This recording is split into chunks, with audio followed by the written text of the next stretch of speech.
Päivää, rakkaat luokkalaiseni. Me saimme aiheeksi toisen asteen yhtälön. Ja jotta voimme laskea toisen asteen yhtälön, tarvitsemme neliöjuurta.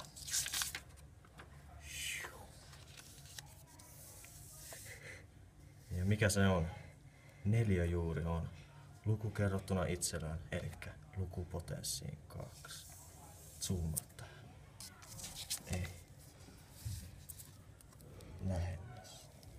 Ja tässä näemme 25 neliöjuuri on 5. AKA 5 potenssiin 2. Ja nelosen neliöjuuri on 2. AKA 2 potenssiin 2. Jatkakaamme. Ja tässä näemme toisen asteen yhtälön. Zoomaa tähän. Ei siinä. Vasemmalla. Ja tässä on...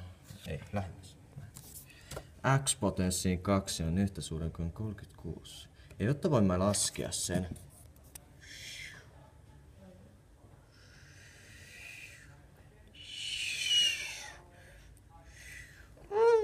Aivan, rakkaat luokkalaiseni. Tarvitsemme neliöjuurta. Elikkä X on yhtä suuri kuin 36. Elikkä se neliöjuuri. Mikä on 36 neliöjuuri? Fiksut arvaa. Aivan oikein. 9. 6. Noin. Okei. Mennäänpäs tähän vaikeampaan. Oho. Tämähän on aika vaikea. Elikkä taas tällainen 2 potenssiin 2 plus 4 on yhtä suuri kuin 20. Ensiksi joudumme poistamaan tämä härpäke, sillä kukaan ei tykkää nelosista. No niin, miinustetaan se. Joo, miinustetaan. Noin.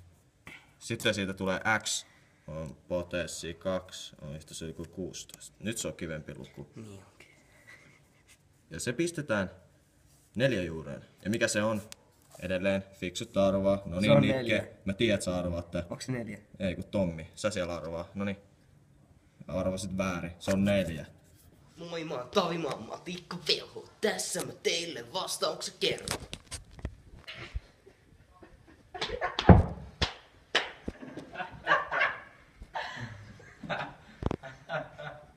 Niin? Mikä se on? Se on 8. Ei oo. Mä todistan. Mäpä näytän sulle. Kato vaikka.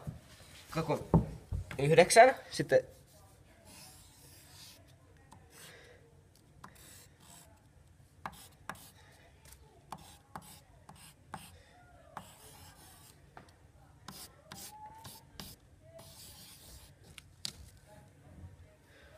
Siinä on se vastaus.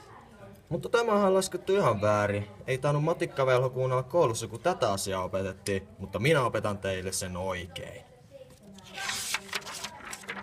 Elikkä x potenssiin 2 on 9. Ja oikeasti se lasketaan tälleen. X. Ja 9 neliöjuuri on toista perässäni 3. On x on yhtä kuin 3. Hyvä. Näin käy, jos lasket matikkavelhon tapaan. Numero ei ole häppäinen, mutta ei hätiä mitään sillä. Minun tapani on vastaus kaikkeen. Oho, eiku.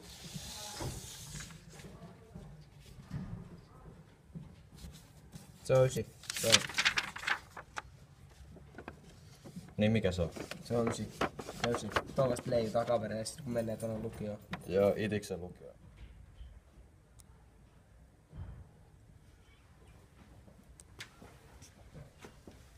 Ja se oli siinä.